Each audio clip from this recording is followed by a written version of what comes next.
하나님 말씀을 받겠습니다. 오늘 우리에게 주시는 하나님 말씀은 신명기 8장 1절에서 10절 말씀입니다.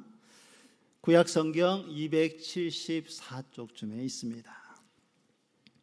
신명기 8장 1절에서 10절 말씀을 우리 찾으셨으면 한 절씩 교독하도록 하겠습니다. 내가 오늘 명하는 모든 명령을 너희는 지켜 행하라. 그리하면 너희가 살고 번성하고 여호와께서 너희의 조상들에게 맹세하신 땅에 들어가서 그것을 차지하리라.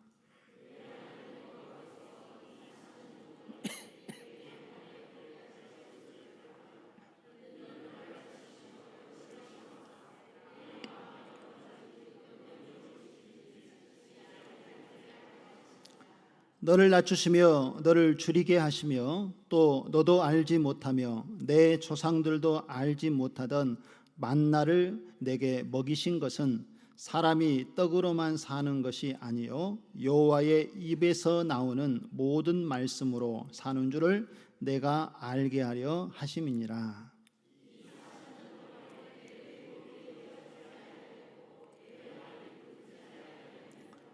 너는 사람이 그 아들을 징계함 같이 내 하나님 여호와께서 너를 징계하시는 줄 마음에 생각하고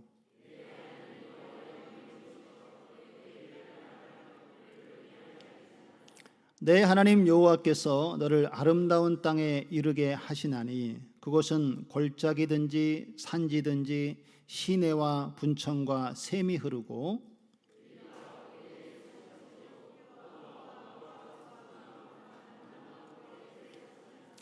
내가 먹을 것에 모자람이 없고 내게 아무 부족함이 없는 땅이며 그 땅의 돌은 철이요 산에서는 동을 캘 것이라. 내가 먹어서 배부르고 내 하나님 여호와께서 옥토를 내게 주셨으므로 말미암아 그를 찬송하리라. 아멘. 할렐루야. 우리 좌우 앞뒤로 한번 인사 나누겠습니다. 어떤 상황 속에서도 하나님만 의지합시다.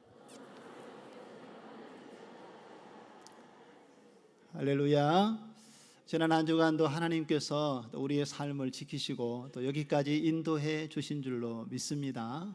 때로는 바로의 군대와 같은 그런 걸림돌, 우리의 삶 가운데 장애물로 여겨졌던 일들이 있지만 하나님을 의지하고 나아가는 또 주님을 바라보는 믿음의 사람들에게는 그 걸림돌도 디딤돌로 바꾸셔서 하나님의 놀라운 일들을 경험하도록 하나님께서 인도하셨고 앞으로도 그렇게 인도해 가실 줄로 믿습니다. 오늘 그 하나님이 우리의 소망이요 능력이 되심을 믿으시고 하나님의 은혜의 풍성함에 오늘도 깊이 하나님 앞에 나아가는 우리의 모습 되어지기를 주님의 이름으로 축원드립니다. 여러분 대관령 혹시 가보셨습니까?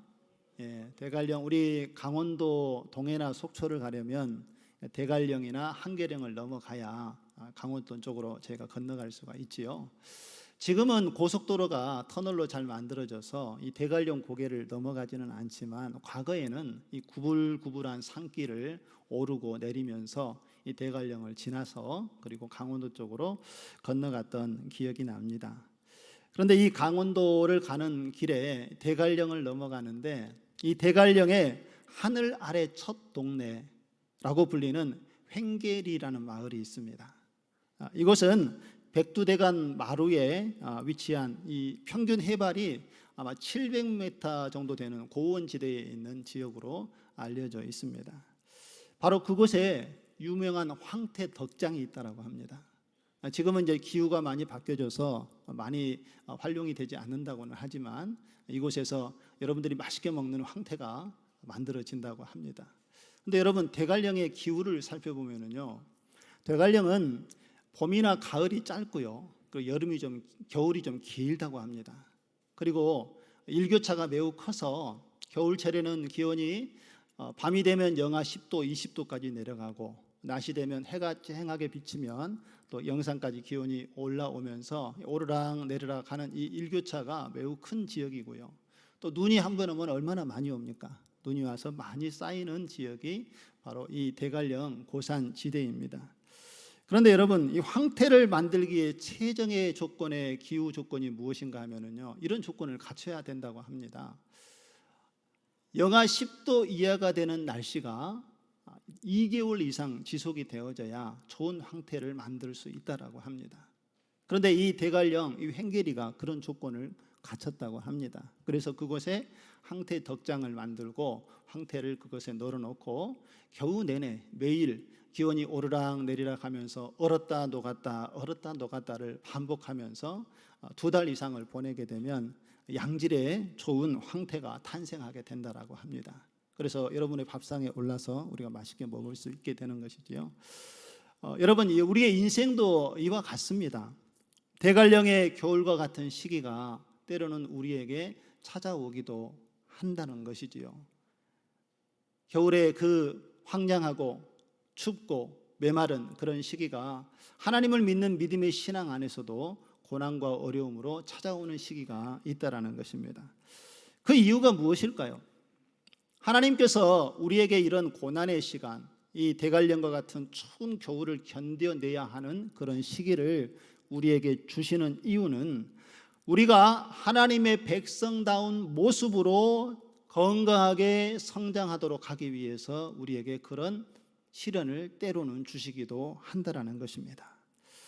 사도 바울은요, 이제 예수 그리스도를 믿고 하나님의 자녀가 된 백성이라면 이렇게 살아야 한다라고 에베소서 4장 22절에서 24절에 우리에게 권면의 말씀을 하고 있습니다. 그 말씀에 보면 너희는 유혹의 욕심을 따라 썩어가는 구습을 따르는 뭘 버리라고 이야기합니까?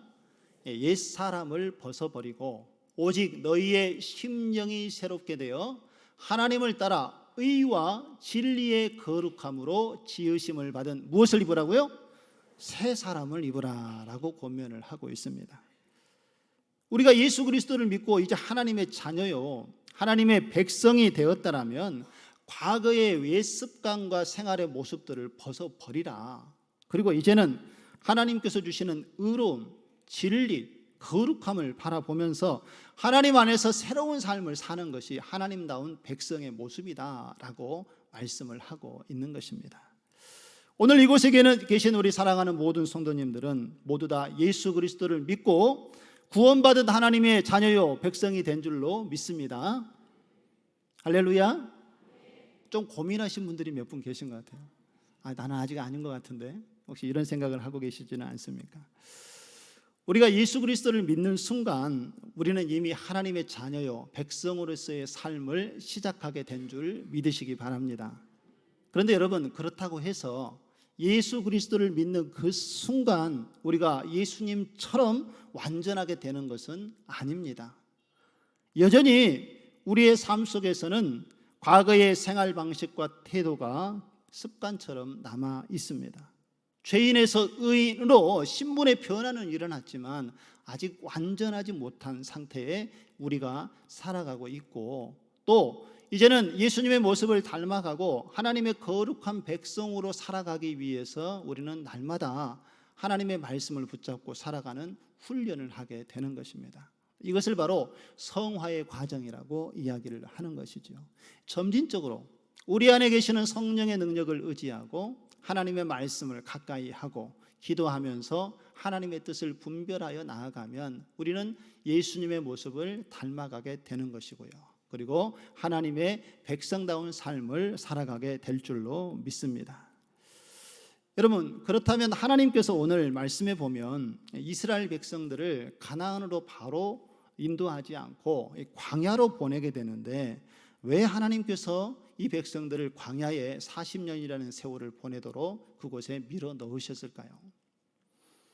하나님은 이 이스라엘 백성들이 이 광야를 통과하면서 중요한 것을 깨닫기 원하셨습니다. 그것이 무엇인가 하면 자신의 과거의 습관에 얽매여 사는 옛 성품을 내려놓는 방법, 그리고 하나님의 말씀에 순종하는 방법, 그리고 하나님을 철저하게 의지하는 법을 이 백성들이 배우고 하나님의 백성답게 살아가도록 하기 위하여서 그들을 광야의 길로 인도하셨다라는 것이지요. 자, 그렇다면 우리는 어떻습니까? 우리도 이미 예수 그리스도를 믿고 하나님의 자녀요 백성이 되었다라면 우리도 하나님의 백성다운 자격을 갖춰야 되지 않겠습니까? 하나님의 자녀가 되었는데 껍데기만, 겉모습만 예수 믿는 사람의 모습이 아니라 우리의 마음의 심령이 변화되어지고 우리의 삶의 모든 영역이 예수 그리스도의 모습을 담고 예수님께서 생각하신 것을 같이 생각하고 하나님께서 기뻐하시는 일들을 행하면서 나아가는 것이 하나님의 백성다운 삶의 모습이 아니겠습니까? 우리가 이렇게 하나님의 백성다운 모습으로 살기 위하여서는 오늘 이스라엘 백성들이 이 광야에서 하나님께 훈련받는 내용을 함께 살펴보면서 우리의 어떤 부분이 훈련이 되어져야 하는지 오늘 이 시간에 함께 살펴보고 그 은혜를 나누는 시간을 갖도록 하겠습니다. 첫 번째, 하나님께서는 이 광야의 시간을 통하여서 우리에게 겸손과 하나님의 말씀에 대한 순종을 훈련하고 계신다는 것을 기억하시기 바랍니다. 오늘 2절의 말씀을 한번 보실까요? 내 하나님 여호와께서 이 40년 동안에 내게 광야 길을 걷게 하신 것을 기억하라. 이는 너를 뭐하시며요? 낮추시며 너를 뭐하사? 시험하사 내 마음이 어떠한지 그 명령을 지키는지 지키지 않는지 알려 하심이라. 할렐루야.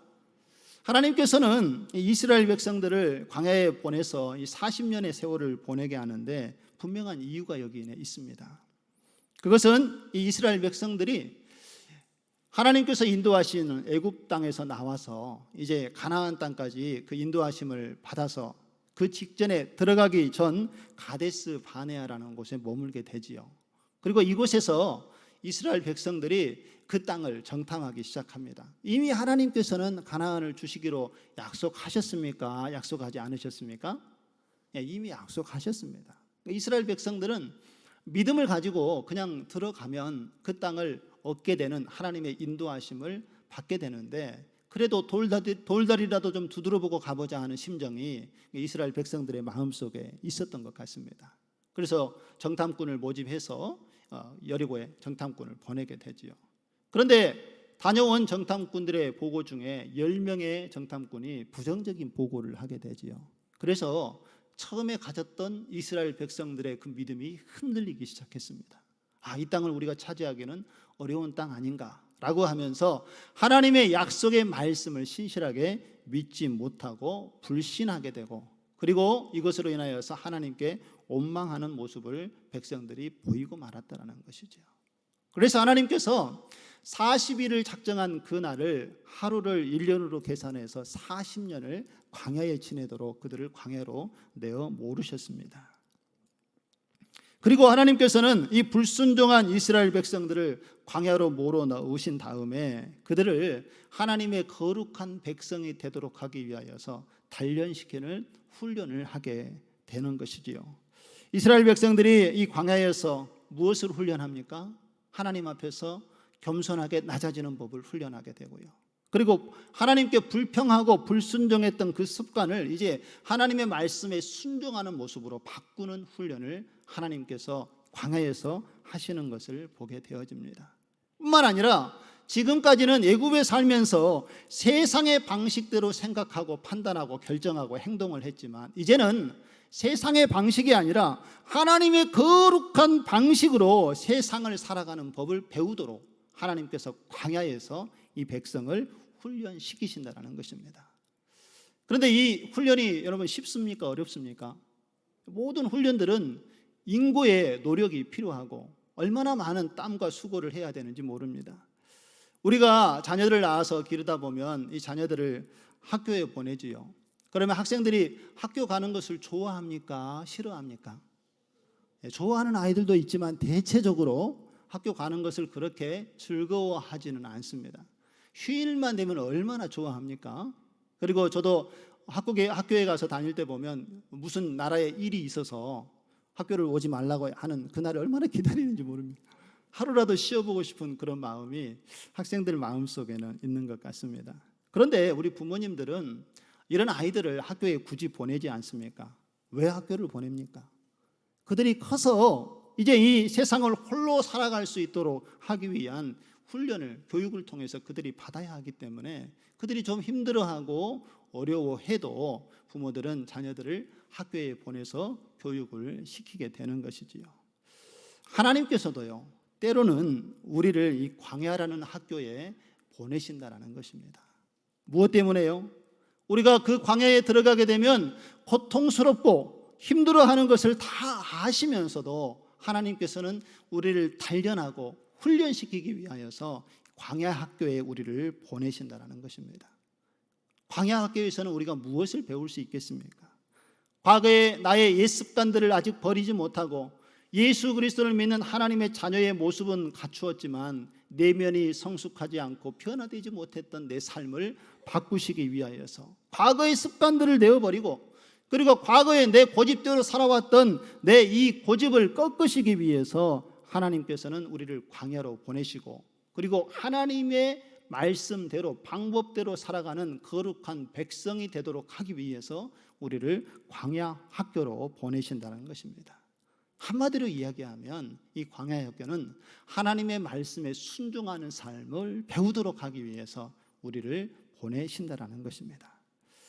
오직 하나님 앞에서 자신을 겸손하게 낮추고 하나님의 말씀에 순종하도록 하나님께서 우리를 이끌어 가시는 하나님 되심을 믿으시기를 바랍니다. 지금 여러분들이 살아오는 삶의 여정 속에 어떤 분은 이런 광야를 지나오신 분도 계시고요, 지금도 그 광야를 걷고 계시는 분도 계시리라 생각이 되어집니다. 그러나 여러분 반드시 기억하셔야 될 것은요, 하나님께서 우리를 광야에 몰아넣으신 것은 우리를 싫어하시고 미워해서가 아니라 우리를 사랑하셔서 우리를 더 단련하시고 하나님의 사람으로 하나님의 백성으로 우리를 세우셔서 하나님의 백성다운 삶을 살아가도록 하기 위하여서 하나님께서 그곳에 보내셨음을 믿으시기를 바랍니다. 이것을 깨닫고 그 광야를 걷는 사람은 하나님께서 말씀하시는 놀라운 일들을 경험하고 우리의 믿음의 성숙과 진보를 이끌어 가시는 하나님을 경험하게 될 줄로 믿습니다. 두 번째로요, 하나님께서는 이 광야의 시간을 통해서 하나님을 의지하는 법을 훈련시키십니다.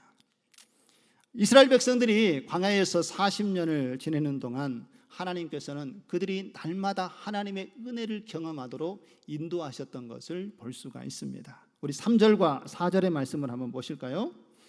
너를 낮추시며 너를 줄이게 하시며 또 너도 알지 못하며 내 조상들도 알지 못하던 무엇을 내게 먹이신 것은, 만나를 먹이신 것은 사람이 떡으로만 사는 것이 아니요 여호와의 입에서 나오는 모든 말씀으로 사는 줄을 내가 알게 하려 하심이니라. 할렐루야. 4절에도 한번 같이 읽어보실까요? 이 40년 동안에 내 의복이 헤어지지 아니하였고 내 발이 부르트지 아니하였느니라. 여러분, 광야가 어떤 곳입니까? 광야를 여러분 상상해 보셨습니까? 광야에 가보신 적이 있으십니까? 아마 성지순례를 다녀오신 분들은 광야를 보고 경험을 하셨을 것입니다. 그러나 우리는 이스라엘 땅의 광야를 직접 경험하지 못한 사람들이 많이 있으시지요. 저도 직접 가보지를 못했고 TV 영상에서 또 이렇게 다큐멘터리로 만들어진 광야를 본 적이 있습니다. 광야는 메마른 곳이고요, 황량한 곳이고 물이 부족한 땅입니다. 그래서 물이 없는 황무지와 같은 땅이기 때문에 그곳에서 생물이 자랄 수가 없고 서식하기가 매우 어려운 땅이 바로 이 광야와 같은 땅이라는 것이죠. 그런데 생활하기도 어려운 그 땅에 또 사나운 들짐승들이 있고 정갈과 같은 그런 독충이 자리하고 있는 땅이 이 광야라는 곳이지요. 밤에는 기온이 떨어져서 얼마나 추운지, 낮에는 자결하는 그 태양빛으로 인하여서 얼마나 뜨거운지 견디기 힘든 땅이 바로 광야라는 곳입니다. 하나님께서 이곳에 이스라엘 백성들을 밀어넣으셔서 그들에게 훈련을 시키는 과정 속에 이 백성들이 깨닫기 원하시는 것은 무엇이겠습니까? 이스라엘 백성들이 애굽에서 나온 숫자가 장정만 60만 명이었습니다. 그러면 아이와 여자들까지 합쳐서 계산을 하면 역사학자들이 추정하기를 200만이 넘는 숫자가 출애굽을 했다라고 이야기를 합니다. 200만이나 되는 그 숫자가 광야에서 어떻게 아무것도 없고 황량한 그 땅에서 살아갈 수가 있었겠습니까? 그것도 몇 년을요? 40년을요. 이것은 하나님께서 그들에게 공급자가 되어주시지 아니하면 살 수 없는 환경이라는 것을 하나님께서 분명하게 보여주신 사건입니다. 그래서 이스라엘 백성들은 광야의 40년 동안 하나님께서 주시는 만나를 먹고 살아가게 된 것이지요. 그래서 하나님께서 그들에게 만나를 일용할 양식으로 매일매일 공급해 주셨습니다. 그들이 수고하고 땀을 흘려 일하지 않아도 하나님의 약속의 말씀을 믿고 이른 아침에 밖에 나아가면 그날 하루에 먹을 양식을 하나님께서 매일 준비해 주셨다는 것입니다. 그러면 하나님께서 이 백성들에게 만나를 통해서 깨닫게 하시기 원하시는 것은 무엇이었을까요? 하나님께서는 이스라엘 백성들이 교만하여 하나님 말씀에 순종하지 못했을 때에 그들을 낮추시고 또 광야에서 주린 삶을 살아가는 가운데 이스라엘 백성의 조상들 아브라함, 이삭, 야곱도 먹어보지 못했던 이 만나를 이스라엘 백성들에게 주신 이유는 우리의 필요를 공급하고 채워주시는 분은 오직 하나님 한 분밖에 없다라는 것을 깨닫도록 하기 위해서 하나님께서 그들에게 황량한 그 광야에서 만나를 주신 줄 믿으시기를 바랍니다. 너희들이 떡만, 육의 양식을 위하여 먹는 그 떡만 바라보고 사는 인생이 아니라 우리가 살아가는 삶의 문제에 먹고 사는 문제에만 집중하지 말고 하나님께서 이 모든 것을 공급하시는 하나님 되심을 믿음의 눈으로 바라보고 하나님의 말씀을 의지하면서 살아가라고 하나님께서 광야에서 이 백성들이 그 하나님의 은혜를 깨닫도록 하기 위하여 만나를 주셨다는 것을 기억하시기 바랍니다. 우리 사람들은 어떻습니까? 무언가를 좀 가지고 있고 붙잡는 것이 있어야 안정감을 느끼는 것이 우리 살아가는 삶의 인생인 것을 볼 수가 있습니다. 그래서 많은 것을 가정에 곳간에 채우려고 애쓰지요. 붙잡기 위해서 무언가를 또 거두어서 저장해 놓아야 안정감을 누리는 것이 살아가는 삶의 모습입니다. 혹시 여러분의 삶의 여정 속에서 일을 하고 또 돈을 버는데 여러분들이 가지고 있는 통장의 잔고가 거의 0에 가깝게 되면 얼마나 마음이 부담스럽고 또 무겁고 또 불안하고 합니까? 뭔가 좀 채워져 있으면 넉넉하고 두려운 마음이 없는 것이 우리가 살아가는 인생의 모습 아니겠습니까? 그래서 많은 것을 가져야 안정감을 느낀다고 사람들은 생각을 합니다. 그런데 여러분, 광야를 보십시오. 광야에서는 그렇게 할 수가 없습니다. 그럴 만한 조건이 없어요. 무언가를 붙잡으려고 해도 붙잡을 것도 없고 무엇을 쌓아두려고 해도 쌓아둘 것이 없어서 창고를 지을 필요도 없고 창고를 지을 수도 없는 환경에 이스라엘 백성들이 살아가고 있었다는 것입니다. 눈에 보이는 것은 다 사라지는 것이 바로 광야의 삶이었다는 것이죠. 그러나 하나님께서는 이 광야에서 하나님의 공급이 끊어지면 우리가 죽을 수밖에 없는 존재라는 것을 이스라엘 백성들을 깨닫게 그들의 삶을 인도해 주셨다는 것입니다. 그리고 하나님께서는 말로만 그렇게 하신 것이 아니라 매일 만나를 공급해 주셔서 그들이 일용할 양식을 먹게 하시고 하나님의 보호를 받고 있다는 것을 그들이 깨닫게 하셨다는 것이지요. 하나님께서 그들을 광야로 보내고 만나를 주신 이유는 바로 이 하나님의 은혜와 사랑을 깨닫도록 하기 위해서 하나님께서 그들을 광야로 보내셨다는 것입니다. 이스라엘 백성들은요, 이 광야에서 만나의 기적을 매일 경험을 하게 됩니다. 그리고 또 한 가지 기적을 경험하게 하시는데 4절의 말씀에 보면 이 40년 동안에 내 의복이 헤어지지 아니하였고 내 발이 부르트지 아니하였느니라 라고 말씀하시면서 그에게 먹을 것을 공급하신 하나님께서 입을 곳도 공급해 주시고 어디를 가든지 간에 걸어갈 수 있도록 그의 발이 부르트지 않도록 그들의 가는 길을 지키시고 인도하시는 하나님이 되어주신다고 약속의 말씀을 주고 있는 것입니다. 여러분, 광야에서 이 기적을 경험하지 않으면 이스라엘 백성들은 죽을 수밖에 없다는 것을 그곳에서 깨닫게 되는 것이지요. 하나님의 은혜 아니면 내가 살아갈 수 없는 존재라는 것을 그들이 이 광야에서 깨닫게 됩니다. 이스라엘 백성들이 이 하나님의 은혜를 경험하면서 이제 하나님의 백성다운 모습으로 조금씩 변화되어져 가는 모습을 우리에게 보여주고 있습니다. 하나님은요, 이 하나님의 은혜를 경험하는 사람들에게 나에게 주어진 이 모든 것들은 내 힘이 아니라 하나님께로부터 공급되어진 것을 깨닫도록 그의 삶을 이끄시고 인도하고 계신다는 것을 믿으시기를 바랍니다. 오늘 저와 여러분이 이렇게 숨을 쉬고 이렇게 주님 전에 나와서 예배하고 하나님을 찬양하고 또 성도들과 함께 믿음의 교제를 나눌 수 있는 그 이유는 모든 것이 하나님의 은혜였음을 고백하는 저와 여러분 되어지기를 소망합니다. 이것을 깨달을 때에 우리는 하나님 앞에 겸손하게 되고 하나님의 말씀에 순종하게 되고 하나님을 의지하는 삶을 살아가게 될 줄로 믿습니다. 이제 하나님께서 애굽에서 나온 이 이스라엘 백성들에게 더 좋은 것을 주시기로 약속을 하는데 그 약속의 말씀이 오늘 7절과 10절에 이렇게 이야기되어지고 있습니다. 7절과 10절의 말씀을 보면은요, 내 하나님 여호와께서 너를 아름다운 땅에 이르게 하시나니, 여러분 이 아름다운 땅이라는 것은요 히브리어로 에레츠토바라는 단어인데 좋은 땅이라는 이야기입니다. 농사를 하면 농사가 잘 되어지고 소출이 나고 또 거기에서 많은 것을 얻을 수 있는 아름다운 땅, 좋은 땅을 말씀하시는데 여호와 하나님께서 이제 이 가나안 땅에 들어가게 되면은 그곳에서 이와 같은 아름다움이 주는 땅을 너희들이 누리며 살아가게 될 것이다라고 말씀을 하고 계신데 어떠한 축복을 주시는지 7절 이하의 말씀을 계속 보시면은요, 그것은 골짜기든지 산지든지 시내와 분천과 샘이 흐르고, 여러분 어떻습니까? 광야에는 물이 없어서 허덕이면서 어렵게 살아오는 삶을 그들이 살아왔지만 이제 약속의 땅, 아름다운 땅, 좋은 땅 가나안에 들어가게 되면은 시내와 분천과 샘이 흘러 넘치도록 하나님께서 채워주시겠다고 약속하고 있지 않습니까? 그들의 삶이 얼마나 풍요롭게 변화되어지는 하나님의 은혜를 경험하게 되는 것입니까?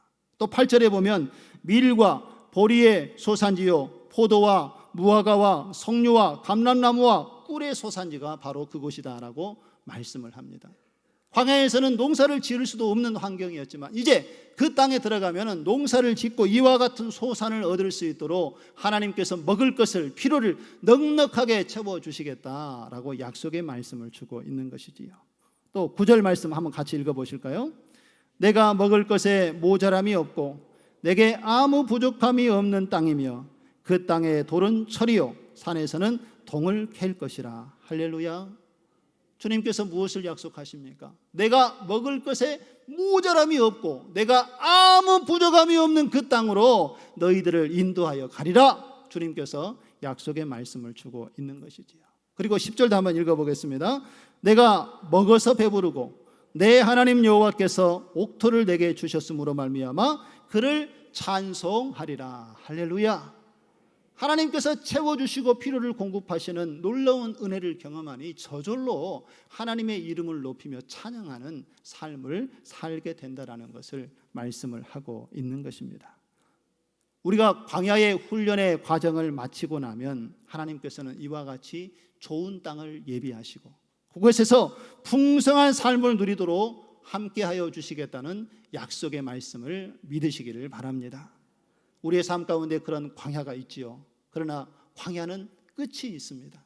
그리고 그 광야의 끝에는 하나님의 풍성한 은혜와 약속의 축복이 기다리고 있다는 것을 기억하시고 혹여나 광야의 길을 걷는 중에 있다라면 주님을 더 의지하시고 말씀에 순종하시고 하나님의 뜻을 붙잡고 겸손히 자신을 낮추는 가운데 그 하나님이 주실 그때를 믿음으로 기다리고 훈련받는 저와 여러분 되어지기를 주님의 이름으로 축원드립니다. 자, 이제 한 가지 더 하나님께서 이스라엘 백성들을 어떻게 사랑하시는지 그 중요한 부분을 살펴보고자 합니다. 이스라엘 백성들이 이제 1세대는 하나님 말씀에 순종하지 못해서 광야로 들어갔지요. 그리고 40년을 보내면서 1세대들은 그들의 믿음대로 가나안에 들어가지 못하고 광야에서 다 죽습니다. 그리고 2세대들이 이제 가나안에 들어가게 되는데 그곳에서 조금 전에 말씀하셨던 하나님의 은혜의 축복을 누리기 시작합니다. 그런데 여러분, 하나님의 마음은요, 그 은혜의 풍성함을 한 번 누리고 그치는 것이 아니라 주신 하나님의 약속의 축복을 오래도록 누리고 지속하기를 원하시는 하나님 되심을 믿으시기를 바랍니다. 그래서 하나님께서는 그 약속의 축복을 끊임없이 누리도록 하기 위한 전제 조건을 하나를 이스라엘 백성들에게 이야기를 합니다. 그것이 바로 6절의 말씀입니다. 우리 6절 말씀을 한번 보실까요? 우리 같이 한번 읽겠습니다. 내 하나님 여호와의 명령을 지켜 그의 길을 따라가며 그를 경외할지니라. 할렐루야. 하나님께서 주시는 이 약속의 말씀을 그대로 지킬 때에, 그리고 하나님의 길을 온전한 믿음으로 걸어갈 때에, 하나님을 바라보는 경외하는 마음을 잃어버리지 않을 때에 하나님께서 주시는 이 약속의 축복을 오래도록 지속하여 누리도록 하나님께서 은혜를 주신다는 이 약속의 말씀을 온전한 믿음으로 받아들이는 저와 여러분 되어지기를 소망합니다. 하나님께서는 우리만 예수 믿고 구원받고 하나님 나라에 가기를 원하지 않습니다. 우리 자녀손들이 천대까지 그 은혜를 누리고 하나님의 풍성한 은혜 안에 거하기를 주님께서는 원하고 계신다는 것입니다. 오래도록 이 약속의 축복을 풍성히 누리면서 주님이 이 땅에 다시 오실 때까지 그 믿음의 신앙 안에서 하나님께서 주시는 풍성한 삶을 누리기 원하시는 것이 우리가 믿는 하나님 아버지의 마음인 것을 기억하시기 바랍니다. 그래서 우리가 이것을 누리도록 하기 위하여서는요, 우리가 때로는 하나님께서 우리를 더 훈련시키기 위하여서 광야로 몰아넣으실 때도 있습니다. 얼마나 눈물나고 고통스럽고 참기 어려운 과정입니까? 그러나 여기에는 하나님의 사랑이 함께 있음을 기억하시기 바랍니다. 하나님께서 우리를 광야에 몰아넣으시고요, 너희들 알아서 해 하고 우리를 내버려 두시는 하나님이 아니시라는 겁니다. 이스라엘 백성들을 광야에 몰아넣으신 40년 기간 동안에 하나님이 이스라엘을 떠난 적이 한 번이라도 있습니까? 한 번도 없습니다. 매일의 만나를 일용할 양식으로 공급하시고, 그들이 고기가 먹고 싶다고 불평하고 원망할 그때에는 하늘에 메추라기를 내리셔서 고기도 먹게 하시고 그들의 필요를 채우시는 하나님, 고통과 어려운 환경 속에도 변함없이 우리의 삶을 지키시고 인도하시는 분이 우리가 믿는 하나님 되심을 믿으시기 바랍니다. 그래서 이 주시는 은혜의 풍성함을 길게 오래 누리기 원한다면 하나님의 말씀에 따라 사는 삶이 무엇인지 광야에서 우리가 배워야 하는 것이고, 하나님의 말씀대로 따라가는 삶을 어떻게 살아가야 하는지 배워야 하고, 하나님을 경외하는 훈련을 온전히 받을 때에 우리는 그 시간들을 통하여서 하나님의 그 풍성한 은혜를 누리게 될 줄로 믿습니다. 오늘 우리의 믿음이 지속적인 훈련을 통해서 하나님을 바라보면 그리스도의 장성한 분량에 이르도록 하나님께서 우리를 인도하여 주신다는 것을 믿으시고, 또 주님을 더 의지하시고, 우리가 한번 구원받은 믿음의 삶을 그 상태로 갓난아이와 같은 모습을 유지하는 것이 아니라 주님을 의지하고 하나님의 약속의 말씀을 따라가는 가운데에 하나님께서 기뻐하시는 성숙한 그리스도의 모습으로 우리의 삶이 변화되어지기를 간절히 소망합니다. 우리가 이런 하나님의 믿음의 경지에 이르도록 하기 위해서는 우리 그리스도인들에게는 반드시 하나님을 더 깊이 만나는 이 광야의 길을 걸어가야 한다라는 것을 잊지 마시기 바랍니다. 고난과 역경이 우리의 불평과 원망이 되지 아니하고 하나님의 말씀을 믿고 따르고 순종하는 가운데에 하나님께서 행하실 일들을 기대하는 믿음의 통로요, 축복의 통로요, 은혜의 통로가 된다라는 것을 오늘 이 아침에 기억하시고, 하나님 앞에 내 자신을 겸손히 낮추시고, 또 하나님의 인도하심을 받기 위해서 말씀에 청정하고 그것을 깨닫고 하나님을 의지하는 가운데 이 약속의 축복을 함께 누리며 살아가는 우리의 모습 되어지기를 소망합니다. 히브리서 12장 11절에 보면 이런 말씀을 우리에게 주십니다. 무릇 징계가 당시에는 즐거워 보이지 않고 슬퍼 보이나 그 후에 그로 말미암아 연단받는 자들은 의와 평강의 열매를 맺느니라. 할렐루야. 하나님께서는 우리를 미워하셔서 싫어하셔서 광야에 보내시는 것이 아닙니다. 우리를 사랑하셔서 더 하나님의 사람으로 우리를 세워가도록 하기 위해서, 하나님의 백성답게 살아가도록 하기 위해서 우리를 광야로 보내신 것을 기억하시고, 온전히 하나님을 향한 믿음의 신앙을 잃지 마시고 더 성숙한 하나님께서 기뻐하시는 거룩한 백성의 삶을 살아가는 저와 여러분 되어지기를 주님의 이름으로 축원드립니다.